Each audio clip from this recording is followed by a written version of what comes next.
inaletwa kwenu na UTT AMIS, mshirika hakika katika uwekezaji. Naitwa Daudi Mbaga, nafanya kazi UTT. Leo tutazungumzia kuhusu mfuko wa ukwasi au kwa lugha ya kigeni mfuko wa liquid fund. Mfuko wa ukwasi ulianzishwa mwaka 2013. Kwa hivyo mpaka sasa hivi una takriban miaka 10 sokoni. Na mfuko huu ulianzishwa kwa sababu mbili kubwa. Ya kwanza, kuna Watanzania wengi unakuta kwamba wana pesa lakini wanataka wazivune zile pesa katika muda mfupi. Yaani wakati mwingine pesa hizi zingekuwa zikikaa kwenye akaunti ambapo za muda wa miezi 3 au 4, mlolongo wake aidha unakuwa ni mrefu, na pia pili aidha faida yake inakuwa ni kidogo. Kwa hivyo ikaonekana kwamba tuanzishe mfuko wa ukwasi au kwa neno lenyewe linavyozungumza liquid fund, ambapo maana yake kwamba mtu wakati wote unapotaka pesa zako unaweza ukaipata kwa faida ambayo inalingana na muda ambao umekwepo. Kama mnafahamu, mara nyingi sehemu nyingine tuweka pesa wakati mwingine kwa muda wa mwaka mzima. Ukifika kwenye miezi 6 ukawa unasema kwamba unataka pesa zako, unakuwa umevunja mkataba. Na kitaratibu unapokuwa umevunja mkataba lazima kuna penalty. Lakini mfuko wa ukwasi tunasema kwamba wewe weka pesa yako, njoo chukua pesa yako yote au kiasi chochote unachotaka wakati wote. Kwa hiyo wakati mwingine tunasema kwamba huu mfuko unafanana kidogo taratibu za kiutendaji na akaunti za akiba za benki, lakini unatofautiana pia na akiba na akaunti za akiba za benki kutokana na kwamba huku unakuwa umewekeza, lakini kwenye akiba tunasema kwamba umeweka. Kwa hiyo unakuta kwamba ile asilimia ambayo mtu unakuwa unapata kwenye mfuko wa ukwasi mara nyingi inakuwa ni kubwa, na tutaelezea tunapokuja. Kwa hivyo tunasema kwamba wakati mwingine mtu labda ni kandarasi huko kwenye ujenzi, sasa ghafla mvua zimekuwa kubwa, huwezi kuendelea na ujenzi na pengine utapumzika miezi 3. Sasa sema zile hela utaziweka wapi? Kwa hiyo sema kwamba zile hela utazileta UTT, utaziweka kwenye mfuko wa ukwasi, halafu baada ya miezi 3 unakuja tu unazichukua bila matatizo yote, unaenda unafanya shughuli yako unayotaka. Na unapokuja kuchukua hela kwenye mfuko wa ukwasi si lazima uchukue zote. Unaweza ukachukua kiasi kidogo, unaweza ukachukua kiasi kikubwa, au vile kwa maneno mengine vile mwekezaji unavyopenda. Na ili kuweza kuhakikisha kwamba kila mmoja anashiriki kwenye mfuko huu, tuliweka viwango vya kuwekeza vikawa chini kabisa. Kwa mfano, mtu akishamaliza matakwa ya kufungua account, ambayo pia na yenyewe ni rahisi sana, ni picha moja, fomu moja, tunasema ndani ya dakika 20 unakuwa umemaliza zoezi. Basi mwekezaji atawajibika kuanza kuwekeza kuanzia 100,000. Nimezungumza neno kuanza kuwekeza kuanzia 100,000, yani unaanza kuanzia 100,000. Kwa maana kwamba 100,000 kuendelea mbele. Kwa hiyo unaweza kuwa na 200,000, 300,000, 400,000, bilioni wewe. Mwekezaji pia baada ya hapo ataendelea kuwekeza kuanzia shilingi 10,000. Kwa hivyo 10,000, 15,000, 20, milioni 1, milioni 100 vile unapokwenda. Na mfuko huu kama nilivyozungumza unamlenga nini? Unamlenga nani? Unalenga watu binafsi, vikundi labda familia, na kampuni mbalimbali, hata ingekuwa wakati mwingine taasisi za serikali, halmashauri za serikali. Huu mfuko ni mfuko ambao ni mzuri sana. Ni mfuko ambao ni mzuri kwa sababu kwanza ukiweka pesa zako kwenye mfuko huu, ndani ya siku 3 ndani ya mfuko wa ukwasi unapata pesa zako. Alafu pia kitu kingine kikubwa ni kwamba sisi wa Tanzania mara nyingi tunakuwa na hofu kwenye uwekezaji.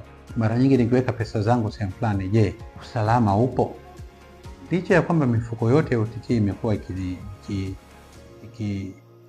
ikifanya vizuri na ikiwapa wawekezaji faida, lakini tutasema kwamba tunapokuja kwenye swala la usalama, kwa sababu mfuko wa ukwasi tunapokusanya pesa tunaenda kuziwekeza. Sasa tukiziwekeza hizi pesa, tunaweza tukaziwekeza mfano kwenye hisa, na wakati mwingine tukaziwekeza kwenye mabenki, au wakati mwingine tukaziwekeza kupitia hati fungani za serikali au hati fungani za kampuni binafsi. Sasa tunapofahamu kwamba mara nyingi tunapokuwa tumewekeza kwenye hisa, soko la hisa huwa zinapanda zinashuka, zinapanda zinashuka. Sasa ile wakati mwingine inamfanya mwekezaji anakuwa kidogo na hofu kwamba inapokuwa imeshuka kwa mtu yoyote, wakati mwingine soko linapokuwa limeshuka au hisa zinapokuwa zimeshuka, sasa unakuta ni mwekezaji UTT, thamani ya vipande vyake na vyenyewe vinakuwa vimeshuka, huyu mtu anapata wasiwasi kidogo.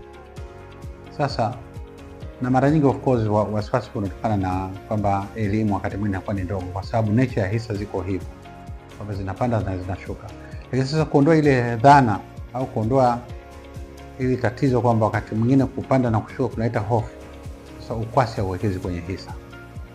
Kwa hiyo mfuko wenyewe kama mfuko unakuta kwamba unawekeza kwenye dhamana, kwa mfano kwenye mabenki, kwenye hati fungani za serikali na za kampuni binafsi. Kwa hivyo tunasema kwamba licha ya kwamba ukiwekeza unaweza kuwekeza kwa kiwango vidogo vidogo hata yule ambaye hana pesa nyingi, lakini pia tunasema kwamba tumezingatia pia kwamba kwa Watanzania wengi ambao wanakuwa wana hofu wanapokuwa wameweka hela zao sehemu fulani, kwamba ile hofu pia imeondolewa, kwa sababu tunasema mara nyingi kwenye mabenki na kwenye hati fungani za serikali ni sehemu ambapo tunasema riski au hofu ya kupoteza inakuwa ni kidogo sana. Pamoja na hayo, mfuko huu unapokuwa umeweka hela yako pale, benki yako inaweza kukupa mkopo. Benki yako inaweza kukupa mkopo, alafu hela ambayo iko kwenye mfuko wa ukwasi ikawa ni dhamana. Kwa hivyo ina maana kwamba unataka kufanya jambo fulani, sio lazima uvunje uwekezaji wako. Na huu uwekezaji ambao umeweka huku hautakoma, wenyewe utakuwa unaendelea kujijumbulisha na kuendelea kukupa, wakati huu pia unapambana na mkopo. Isipokuwa tu uwekezaji huku kulingana na kiasi cha mkopo ambacho umechukua ndio utakuwa dhamana yako. Kwa hiyo kwa mfano labda ungekuwa na milioni 50 ukataka milioni 10, basi unaweza tukafunga hapa milioni 15, lakini zinaendelea kukuzalishia, lakini hizi hazitoki kwa sababu una mkopo ambao mwisho wa siku unatakiwa ulipe, ambao thamani yake ni kiasi ambacho kimezuiwa. Ukishamaliza kulipa kule, sasa basi unaweza ukachukua hela zako na ukaendelea na shughuli zako kama kawaida. Lakini pia unaweza kwamba kama mfano hela zako ni nyingi na mkopo ni mdogo, sasa ile faida unayopata kutoka kwenye uwekezaji ukiwa inakusaidia pia kulipa mkopo wako ule ambapo umechukua. Kwa hivyo nikichukua kwa hali halisi ya ukuaji wa mfuko wa ukwasi, tunasema kwamba kuanzia 2013 thamani ya kipande chake, kipande ni kama hisa, ilikuwa shilingi 100, lakini leo tunapozungumza ni takriban 408. Kwa hivyo tunazungumza vipi? Kwa mwekezaji ambaye alikuwa na milioni 1, leo ana milioni 4. Hii milioni 1 isingemtosha kununua bodaboda, lakini leo anaweza kununua bodaboda moja. Milioni 1 pengine isingeanzisha duka la maana au genge la maana sana, lakini leo milioni 4 anaweza kuanzisha duka la maana au genge la maana. Kwa hivyo kwa haraka haraka, mtu ambaye alikuwa na milioni 5, ina maana mara 4, leo angekuwa na milioni 20 na ushe. Mwenye milioni 10 angekuwa na milioni 40 na ushe. Mwenye milioni 100 angekuwa na milioni kama 408 kwa siku ya leo. Sasa maana yake ni nini? Miaka 10 iliyopita ungekuwa umejenga nyumba ya milioni 100 kwa sababu ya kupangisha tu, na si kwa sababu zingine labda kama hoteli au wakati mwingine kama nyumba za wageni, kupangisha tu. Mara nyingi nyumba ingekuwa kidogo iko nje ya mjini pengine. Kwa hivyo ile milioni 100 ingeisha kwenye nyumba, na pengine upangishaji wake ungekuwa kwenye, tunasema mara nyingi nyumba ambazo ziko kidogo nje ya mji, 300,000, 400,000, 500,000. Kwa hiyo mpaka milioni 100 ile, wakati mwingine kama umri umekwenda mpaka wewe umerudi, unakuta wewe mwenyewe unakufa hata pesa yako ambayo uliwekeza ilikuwa inakuwa bado haijarudi. Lakini sasa kumbe basi hii hela ingekuwa iko kwenye mifuko ya UTT, milioni 100 leo ingekuwa milioni 400. Kama kiwanja chako kingekuwa kina title, leo ungechukua milioni 200 ukajenga nyumba, na 200 ikawa bado iko ukwasi. Kwa hiyo ukawa una nyumba na una pesa. Kwa hiyo huu ni mfano tu, na ukipiga mathalan kwa mwezi, tunasema kwamba ile faida unayopata ni kati ya 1%, wakati mwingine inaweza kashuka kidogo, kwa sababu tunasema kipande kinaweza kikapanda au kikashuka, lakini wakati mwingine inafika mpaka 1.2, ambapo mara nyingi ukipiga kwa mwaka inakuwa ni kati ya 12 mpaka 14. Hii kwa mwaka, mara nyingi mtu ambaye anafikiria mwaka mmoja na chini ya hapo, tunasema mara nyingi yuko kama vile ameweka, sio mwekezaji. Lakini kama mtu anafikiria muda mrefu, unaweza kuona kwamba inaleta tofauti kubwa sana.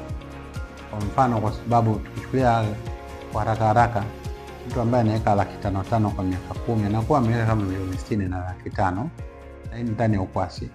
Lakini unakuta mara nyingi ukicompound, sasa ukiweka kwenye faida jumuishi, ile inakuja kama milioni 125. Inaweza kuongezeka kidogo au ikapungua kidogo. Kwa hivyo sasa hapa ndio unapojaribu kuona sasa. Na kwenye hiyo miaka 10 itakuwa hivyo kama ulikuwa hujatoa. Lakini pia itakuwa zaidi kama ungekuwa umeongezea. Kwa sababu either unaweza ukawa unatoa au ukawa unaongezea. Kwa hiyo ikiwa 100 ingekuwa 400, lakini ingekuwa mfano 100 ukawa unaongeza 200,000, ingekuwa iko hela nyingi zaidi. Lakini pia ungekuwa umetoa, ingekuwa haijafika hapo, kwa sababu mfuko wenyewe unakuruhusu kutoa. Kwa hiyo inategemea na malengo yako wewe mwenyewe ambayo unayo. Kwa hiyo tunasema kwamba ni rahisi kujiunga. Unaweza kujiunga hata kwa simu kwa kupiga nyota 150 nyota 82, au kutembelea ofisi za UTT, kuingia kwenye tovuti yetu na unaziona, au kuja Sukari House kwa hapa Dar es Salaam, au kwenda CRDB kokote ambapo hapo, au kwa mikoa ya Arusha utakwenda pale Ngorongoro building, kwa Mwanza utakwenda NSSF building, Mbeya utaenda NHIF building, na Zanzibar kokote ambapo UTT haipo utatembelea tawi la CRDB. Lakini pia kwa Dodoma ukienda jengo la PSSSF utakuta ofisi za UTT ziko pale.